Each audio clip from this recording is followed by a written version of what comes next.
Om Vakratunda Mahakaya Surya Koti Samaprabha Nirvignam Kurume Deva Sarvakaryeshu Sarvada Saraswati Namastubhyam Varate Kamarupini Vidyarambham Karishyami Siddhir Bhavatu Me Sada Gurur Brahma Gurur Vishnu Gurur Devo Maheshwaraha Guru Sakshat Param Brahma Tasmai Shri Gurave Namaha.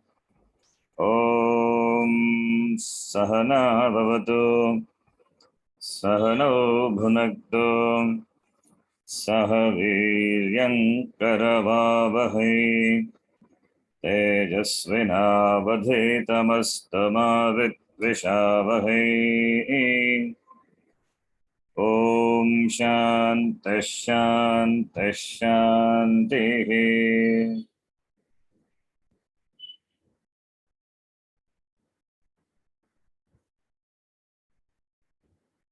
The last class, we were seeing the story or the background, which provides the context for the Gita.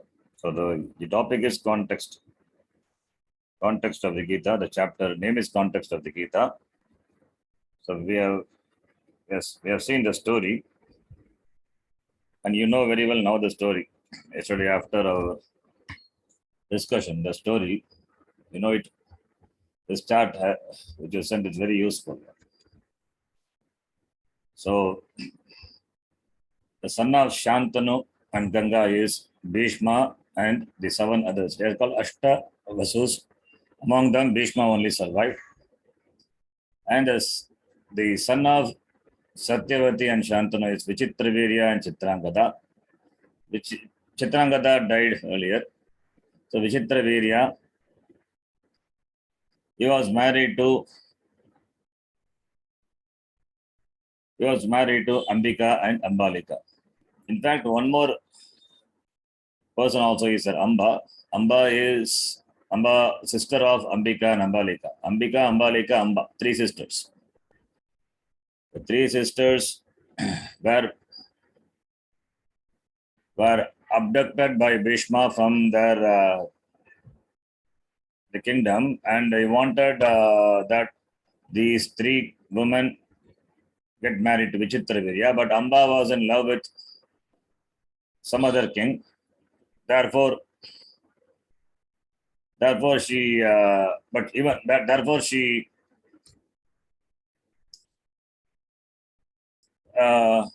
when she also was abducted by Bhishma for Vichitravirya, then he said, since he already is in love with someone, so he sent Amba back.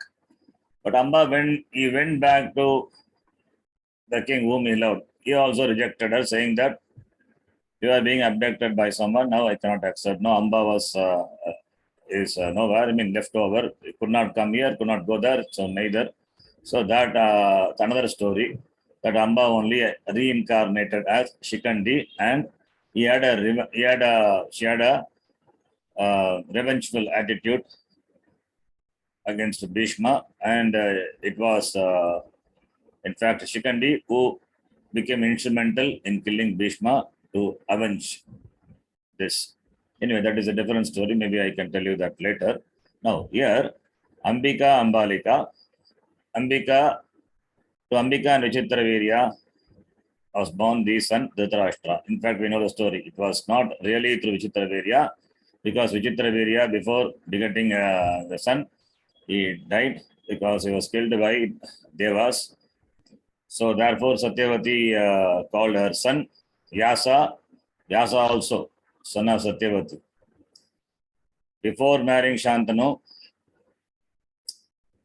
Satyavati had a vivaha, marriage. It's a different type of marriage, not a ritualistic marriage. You can call it as a Gandharva vivaha. So with Parashara, and they had a son Vyasa. So after that, it's not a marriage in really, it is a consummation. And after that, Parashara, the Rishi, gave back her virginity. Then later she married Shantanu. That is a story. Now Vyasa. Through Vyasa, the sons Dhritarashtra was born to Ambika and Pandu was born to Ambalika. So Dhritarashtra was born blind and Pandu, the son of Ambalika. And we saw yesterday why Dhritarashtra was blind and Pandu was white in color, etc. Then Dhritarashtra married Gandhari, the princess of Gandhara Desha. Her brother only Shakuni, the uncle of Duryodhana, who played the game of dice on behalf of Duryodhana and conquered the Pandavas. And this Dhritarashtra and Gandhari, they had 100 sons. The eldest one is Duryodhana, and the famous one, Dushasana. And one more daughter was that Dushala. Then the sons of Pandu and Kunti. And Pandu had two wives, Kunti and Madri. To Kunti were born Yudhishthira, Bhima, and Arjuna, and to Madri, Nakula and Sahadeva. This story also we saw that Pandu, because of a curse, the Kindima Rishi, could not get son directly through but through Kunti, who had been gifted a mantra for her service to Durvasa Muni. So through the mantra, she got the children, Yudhishthira, Bhima, and Arjuna, and she helped, in fact, Madhuri to get the sons Nakula and Sahadeva by invoking the Ashwini Kumaras. This is a story. Now the war is between the sons of Pandu and the sons of Dhritarashtra. Really speaking, they are the grandsons of Vyasa, in fact. Right? So that is the story here. We'll continue now. The war is declared.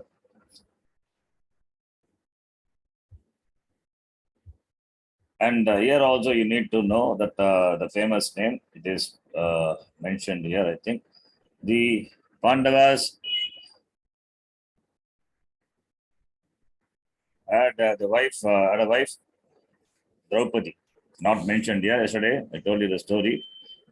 Draupadi was won by Arjuna in a Swayamvara, and because of the word uttered by Kunti, by the word uttered by Kunti, then she became the wife of all the 5 brothers. So it is every year you will live with one person. So that is the at the end of the year, they say that she will undergo that Agni Pravesha and get purified and go to the second person. That whole story also we saw why it was like that. So Draupadi, another important character. She is also an important character, very important character, in fact, for the war to happen. And in fact, it was she who, because of her, she was disrobed by Dushasana in the palace. And that time only Bhima took a vow that he would tear apart Dushasana. He would tear the chest and take the blood of Dushasana and offer to Draupadi, and Draupadi, she will apply it on the hair. And she took a vow that she will not tie her hair till Dushasana, the person, the brother of Duryodhana, who disrobed her till he was killed, and she get the blood of him till she get the blood of Dushasana and apply it on her hair. Till then, she had taken a vow that I will not tie up my hair. That's another great vow. I mean, great vow or not, it's one of the vows. There are many vows like that. Bhishma took the greatest vow that he will not marry and observe brahmacharya. That is one vow he took. And Draupadi also, like that.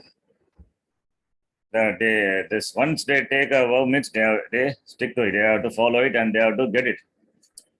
Even Arjuna also in the battle, he took a vow that he would kill Jayadratha the next day before the sun sets. And the time came, Jayadratha could not be won till just before the day ends. That time Krishna did some miracle and he killed Jayadratha. Otherwise, Arjuna would have offered himself to Agni. That was a vow he took. So, the vows are important.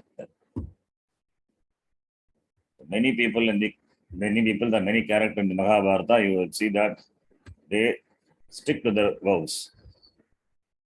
So the vows play an important role, that Arjuna, this Bhishma's vow as well as Draupadi's vow. Draupadi wanted Dushasana to be killed, and she was very particular, very, very determinative in the fight, and that wanted that Bhima should kill Dushasana. So that is her vow. Now we will continue. Now the war is declared. In spite of request or the earnest, the request or the Krishna who went as a messenger, the diplomat, to ask for a peaceful compromise. The Kauravas did not agree. Therefore, now the war is declared. So that is what we are going to see now. We will continue. It was with great reluctance that Dharmaputra accepted the need to fight. In the meantime, both the parties had begun gathering whatever support they could. Since Duryodhana was the ruler, he was able to sway people to his side by bribing those who were willing to compromise. Such people are prepared to ignore what is right and wrong when it suits their purpose. Thus, using his money, power, land, and position, Duryodhana gathered a large number of people, kingdoms, armies, and supplies, everything required to wage a war. Neighboring kingdoms felt that if they did not give Duryodhana their support, they have to face the consequences. Duryodhana was the emperor, whereas they were lesser kings and chieftains. Because they could also have elected to join the Pandavas, Duryodhana sent his brothers and special messengers to elicit their support. They agreed to join his ranks primarily out of fear. Therefore, the number of people who refused to give him their support because they lived according to the Dharma was very few. There are always a few people in any society who live their lives according to Dharma. We read in a Tamil verse that it is because of these people that the rains come, the winds blow, and the flowing water still find its own level, meaning that there is some order in the society. Here too, there were a few people who were not threatened by Duryodhana, still less tempted by his offers because of their commitment to Dharma. Unbribable and virtuous, these people cast their lot with the Pandavas. I think we have read this. Anyway, now the Dharma of War. War was declared openly. No stealth was involved because in those days, even war was controlled by Dharma.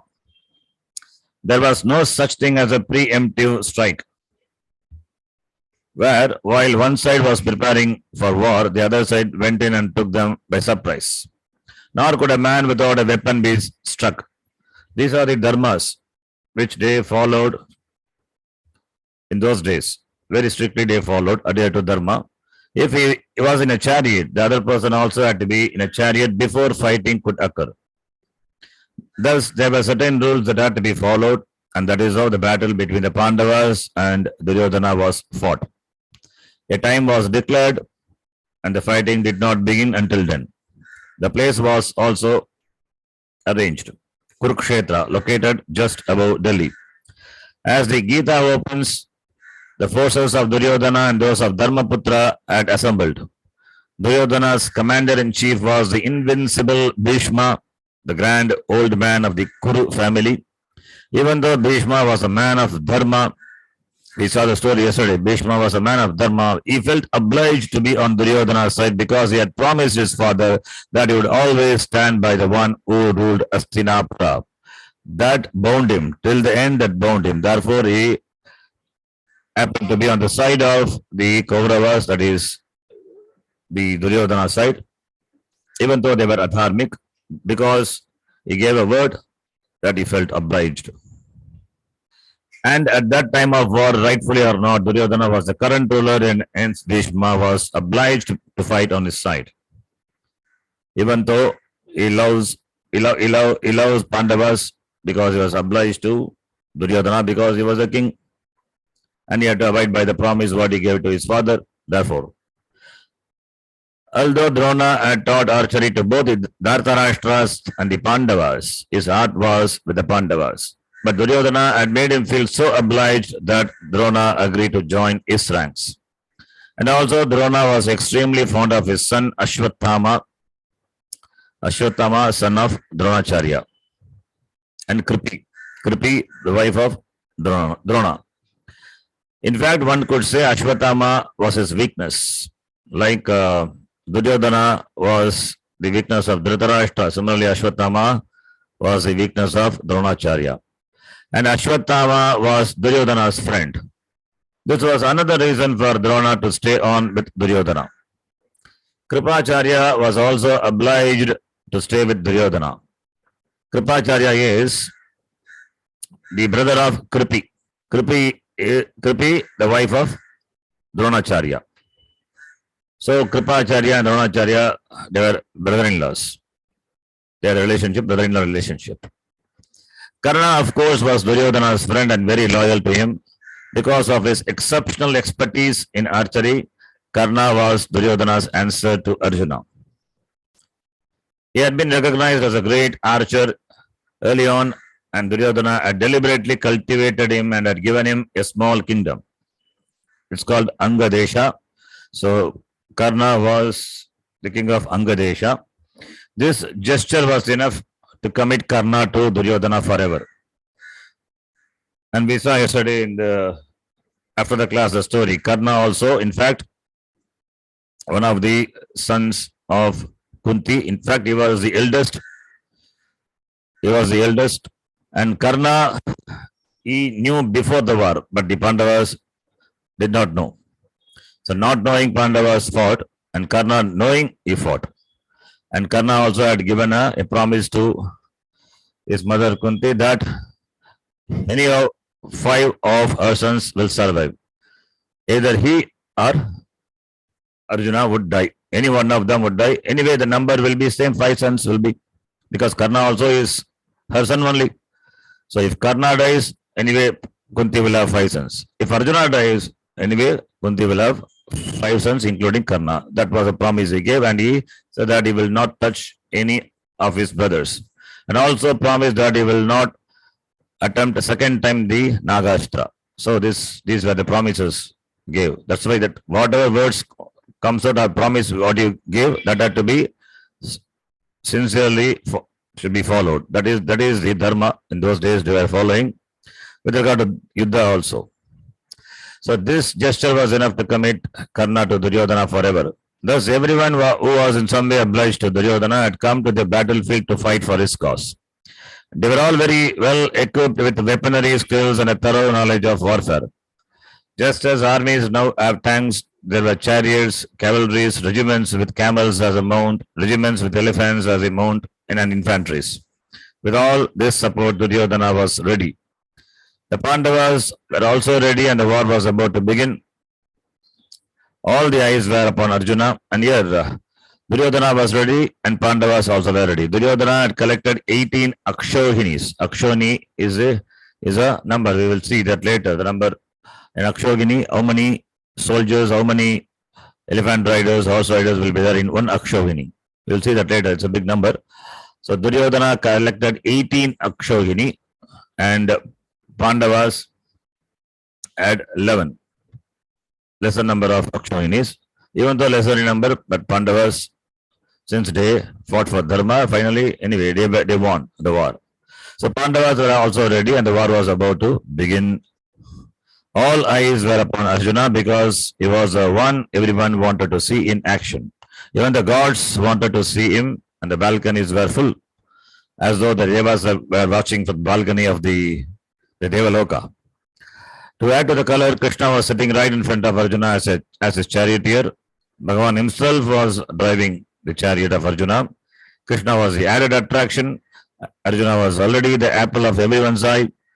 But to add to that, Krishna was also there. Therefore, all eyes were upon Arjuna, whose chariot was driven by none other than Krishna, the Lord himself. An account to settle. This then was a situation as the Gita was about to begin. Arjuna had a long account to settle with his cousins. From childhood onwards, there are so many occasions when he would have got even with Duryodhana, but his mother would not allow it, nor would his older brother. The incident involving Draupadi was a final insult. Draupadi, the wife of Pandavas. He therefore wanted to teach all the Dhritarashtras a lesson. All the weapons he had been stockpiling for this day were going to have a chance to express themselves. These were not simple arrows. They were a different type of weaponry. They were all missiles. One came emitting fire like a napalm bomb. Another one had the ability to neutralize it by dosing it with water. With such missiles, what a fight it would be. Elaborate descriptions of these weapons and missiles are found in the pages of Mahabharata. Arjuna's magnificent weapons had been stockpiled in anticipation of an appropriate occasion in which they could be used. The war of Dharma, which was about to begin, was just such an occasion. More often than not, war is due to adharma on both sides, but here Dharma was on one side only. When a warrior fights for Dharma, all his weapons and skills become useful, become alive, and are not wasted. The warrior will not think he spent his life simply gathering weaponry that was never used. A warrior who doesn't have an opportunity to fight, having spent 50 or 60 years stockpiling weapons, may develop arthritis and wish he had studied geology instead. He will regret what he has done because he has no proof of his valor. Therefore, for a Kshatriya like Arjuna, it was a great day to prove himself. He was a prince who had been nursing a lot of hurts and injustices. For him, the D-Day has come. Having waited so long for this day, Arjuna was naturally one flame of fury. He ordered Krishna to position his chariot in such a way that he could see all those with whom he would be fighting. Arjuna could not have fought with ordinary soldiers. He had to determine which chieftains he must tackle, which ones were his equals. As a good driver, Krishna replied, "Yes, sir," and placed a chariot where Arjuna could see all sides. Arjuna's grief. Here starts. Krishna, having accepted the order of Arjuna, he placed a chariot right in a place from where Arjuna could see both sides.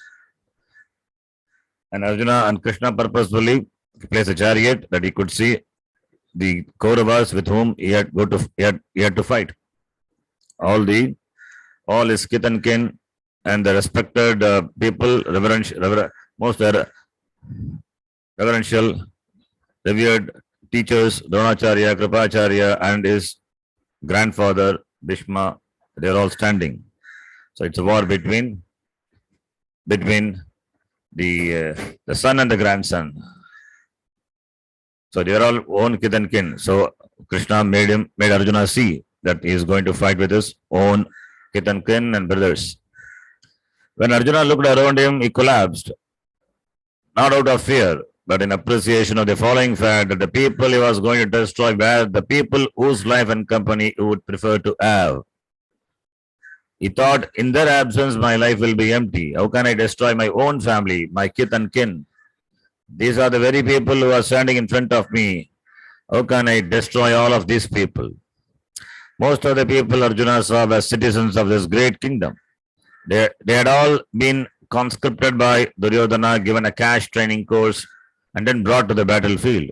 This was all visible because of their dress. They did not know how to button the shirts of the uniforms properly, and their walk was clumsy because of the heavy and familiar military boots.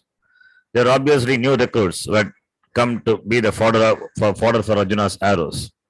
Swamiji says in a very in a joking way here. So it means that all the people are known to Arjuna, not that he is fighting with some strange people. That's the idea. Not only were there so many citizens in the opposite camp, but on his own side too, there were a lot of innocent people. Arjuna then understood that no one was going to be victorious in this war, because Arjuna and his brothers were committed to moral order, dharma. They did what was to be done and avoided what was not to be done. A word once spoken was fulfilled, and their actions were always beyond question.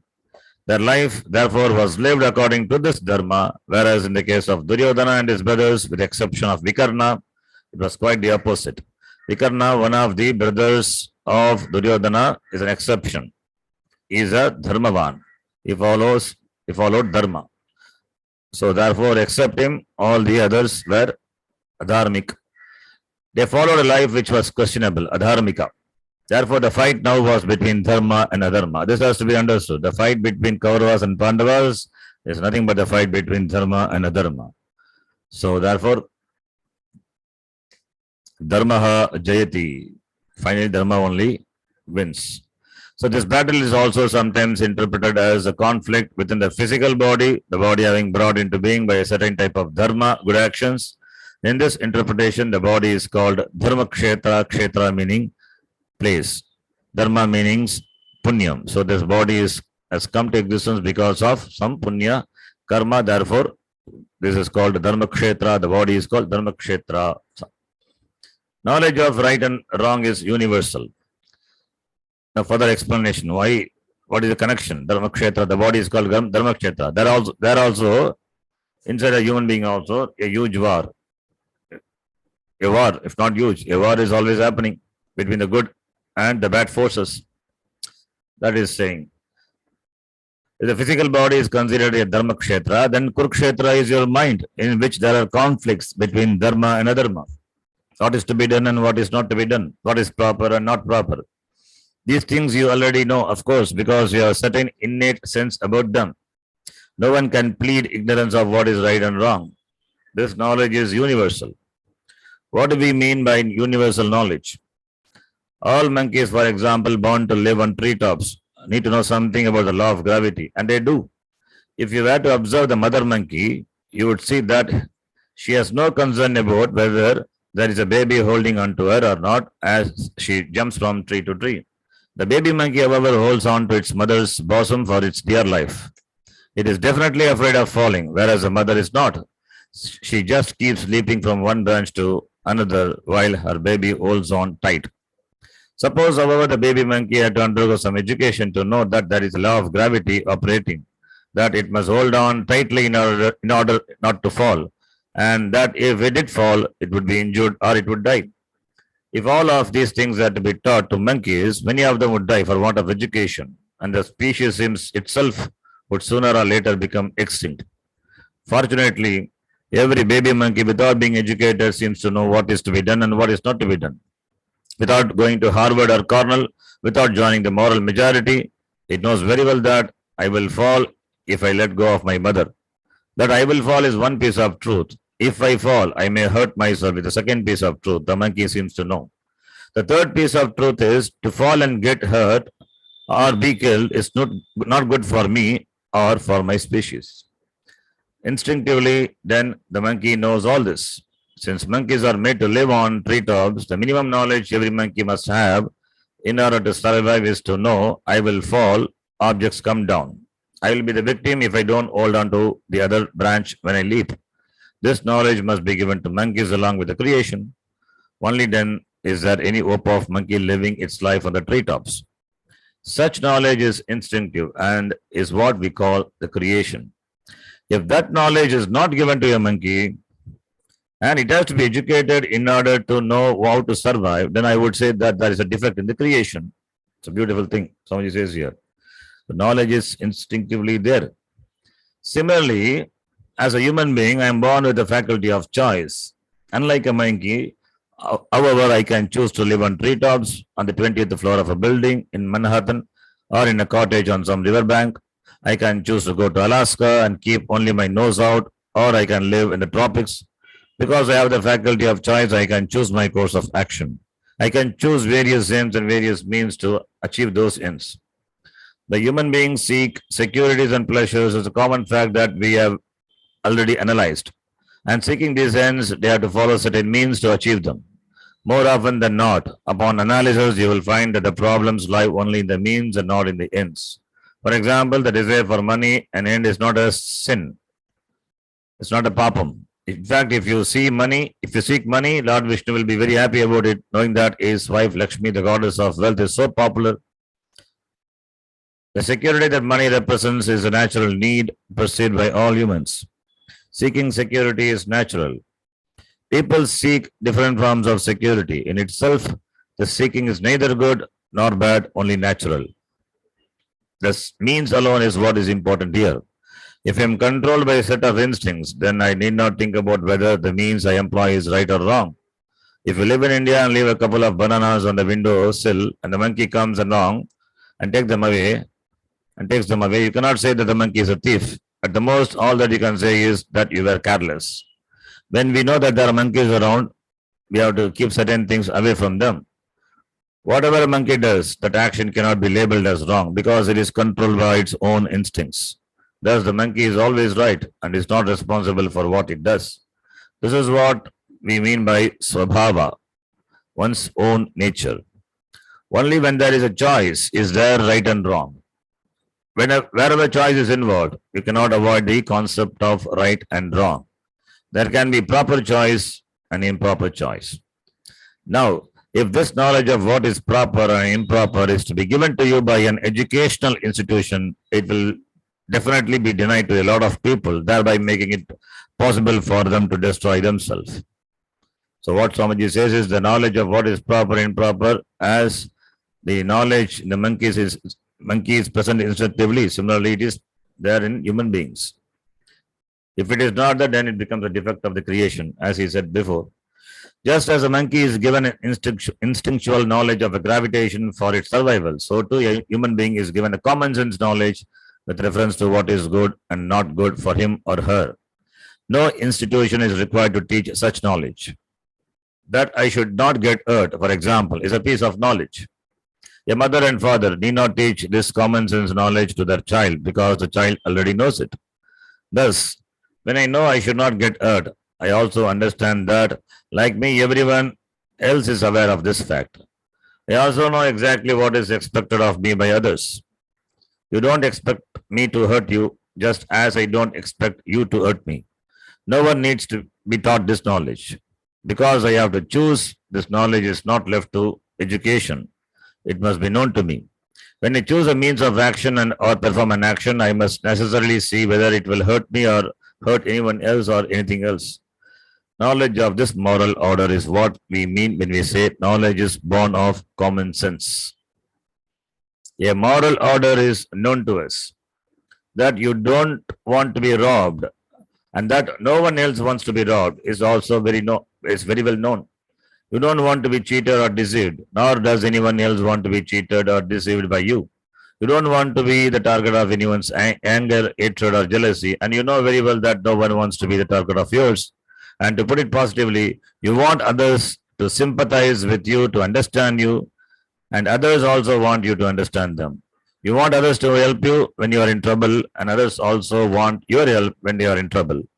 There are many values involved in a moral order: non-injury, ahimsa, the absence of deception, speaking the truth, compassion, sharing, the absence of jealousy, the absence of hatred, and so on, all of which are connected to each other. With reference to the behavior of others, we are very clear. Thus, this particular knowledge is with all of us and is gathered by common sense. No education is necessary to know what is right and what is wrong. For common sense knowledge, no education required. It is known to us. That is called universally known. Duryodhana had this knowledge, and so did the Pandavas. However, the problems arise because of our priorities, which is why we settle for compromises. Universal, cultural, and individual values. Values can be universal, cultural, and individual. In the West, there are a lot of individual likes and dislikes. In fact, children are taught to develop them at a very young age. The mother asks, "What do you want on your toast? Do you want honey or brown sugar?" From child on, you are asked, "What do you want? This or that?" In this way, you have been taught to exercise your faculty of choice. In India, this is not done. You are offered tea with the milk and sugar already in it. There is no choice in the matter. Whereas in the West, you are not only asked what you would like in it, but whether you would like tea or coffee or something else. Our choices are all based on personal likes and dislikes, which we are not concerned with here. We are concerned with the fact that there is a common structure, a universal structure, wherein no one wants to be robbed, for example. Whether the person is a tribesman living in a remote desert or an urbanite living in a sophisticated society, it is the same. A person may be walking along in a street in Delhi, or a person may be walking in a forest, but both of them do not want to get hurt or robbed. No one says, because New York City is such a wonderful city, I want to be mugged there. No one wants to mug anywhere. There is therefore a structure that we call commonly sense, a structure which is already there. This universal structure that is already there is a moral structure. It comes up in the Gita itself later on, and I will talk about it more then. The Dharma refers to this structure, this order, which includes the ecological order. This Dharma is known to me, to you, and everybody else. Money, power, name, and influence are not universal values. You may seek money as a form of security and be prepared to destroy your name for it. There will also be another person who is ready to give up his or her money for the sake of power, name, and influence. Although name, influence, money, and power are generally sought after, they are not universals. Therefore, the values are not absolute. Sympathy, love, and compassion, on the other hand, are universal values, which doesn't mean that they are absolute. Values are never absolute. They are always relative. Important point to be noted. Values are always relative, even though they may be universal. The point is that one should not go against the universal values while pursuing individual or cultural values. For example, as long as your pursuit of money conforms to the universal values, you are staying a life of dharma, whereas if your pursuit, whether for money, power, or pleasure, comes into conflict with the universal values, then that is adharma. The Pandavas also sought money, power, and pleasure, but they tried to conform to the dharma at the same time. Duryodhana, on the other hand, represents a life of adharma, wherein power becomes so important that its pursuit comes into conflict with the order, dharma. For such people, however, this is not a problem because they do not think of it in these terms. Therefore, for them, the means can be anything as long as the end is achieved. To say, for the sake of power, I can do anything is not due to ignorance, really speaking. There is some ignorance involved, as we shall see later, but the ignorance is not of the universal values. Duryodhana definitely knew that he did not want to be cheated, and that the Pandavas did not want to be cheated either. But power was so important to him that he did not mind cheating or destroying anyone, legitimately or illegitimately, who stood in his way. He simply did not think about the legitimacy or illegitimacy of what he was doing. Your understanding of the laws reflected in your choice of the means, if there are such laws, is what is meant by inner maturity. When I choose a means which is not proper for the sake of the money, I go against the order, dharma, for the sake of money, because I don't understand what I lose. I only know what I gain, money, which is very important to me. The difference between having the money and not having it is very clear to me. One person may tell a lie for the sake of $5,000, while another person may tell a lie for $100,000 or for any amount in between, but not for $5,000. There may also be those who would tell a lie for as little as a dollar. Everyone seems to have a price, the value of a value. We even try to bribe the Lord in order to go to heaven. They're always ready to compromise if we can get something that is valuable enough to us. If a man sees the difference between having $5,000 and not having it, he may even deceive a friend who has offered to him 20% over and above the value of the house he had bought and renovated. All that he has to do is to jack the price up by the amount of money that is so important to him. This man knows that the money can take him to Hawaii. It will definitely give him a good vacation somewhere. Thus, to have this $5,000 will definitely make a difference in this life. Therefore, he is ready to compromise. Suppose you tell someone you should not tell a lie, and the person, being very pragmatic, questions you, what do I lose if I tell a lie? What will you say? Or if your child asks, Dad, if I can get some money so that I can have some more things, why should I not tell a lie? Generally, you will say that telling a lie is wrong, which is another way of saying it, don't do it. The general message that the child gains is that what is wrong is what I should not do. But this doesn't explain anything. Therefore, the child will come back asking, why is it wrong? Well, because it is not right, you say. But why is it not right? Everybody else does it, the child argues. And those who lie get money, and I don't get it because I don't tell a lie. But if I tell a lie, I will get it. Why should I not tell a lie then? A father who is a little more intelligent will say, you see, my child, you will be detected. Now the whole question becomes, is it all right to tell a lie if I don't get caught? Someone might say, so what? Even if I get caught, so what? You will lose your credibility, the person is told. But if the person doesn't care about his or her credibility or anything else, then where is the problem? You will not be eligible for a credit card. Maybe your response to which the person replies, that is why I steal them. That way I get 5 cards at the same time. This line of argument is of course foolish and should not be pursued. What one should appreciate is this.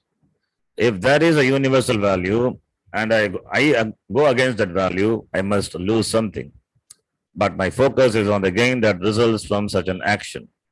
Perhaps I gain money, which makes a difference to me because I see the value of it. But what do I lose? Since I don't care for credibility, I don't see that I lose anything. Compromise and moral order. If we can see the immensity of the laws with reference to compromises made to gain such things as money, power, etc., you are habitual. You will not go for the bargain because you see it as a bad bargain.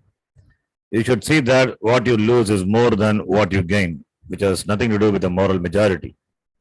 If there is a universal structure and there is, then what I lose must definitely be much more than what I gain. Therefore, the education needed for maturity is to know what I lose. Suppose I say you will go to hell and you don't accept the idea of hell, then that is the end of that. You will simply say, you go to your hell if there is one. I'm not going because I don't accept a hell. How do we know that there is a hell other than where we are now? Hell is simply a belief. Suppose if it is wrong, the threat of hell is certainly not a very convincing argument for telling the truth. Perhaps I don't believe in hell or don't care if there is a hell. If there is a hell, I will tackle it and get there. It is not my problem right now. All that I want to do is get out of the hot water I'm in right now. I will deal with the heat in hell later. This is a different thing. And I am in hot water right here and now, and $5,000 will make a difference. However, if the person knows that he will be the loser by gaining this $5,000, he may not compromise for the sake of that money.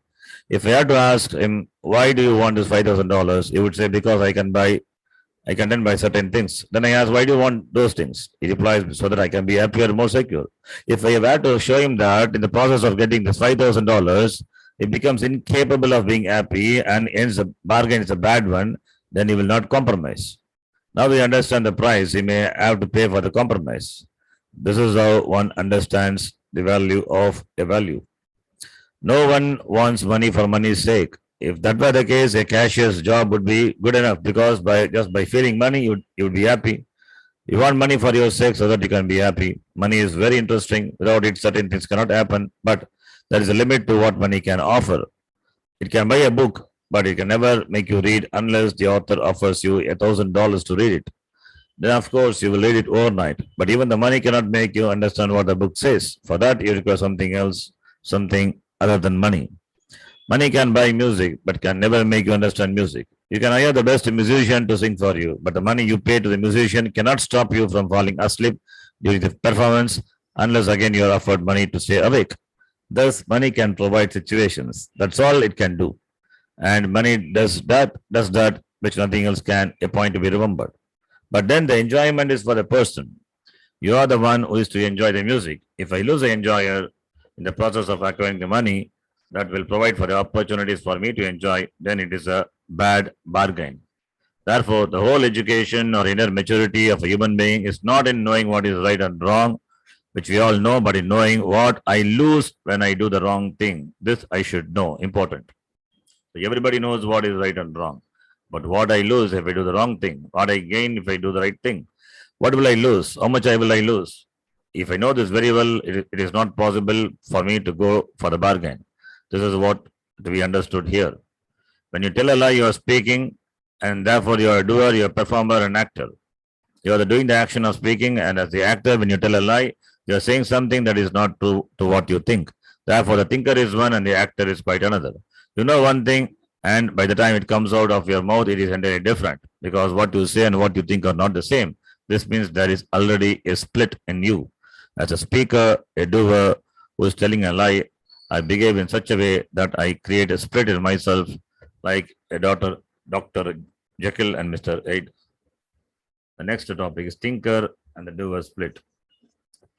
So this we will see in the next class.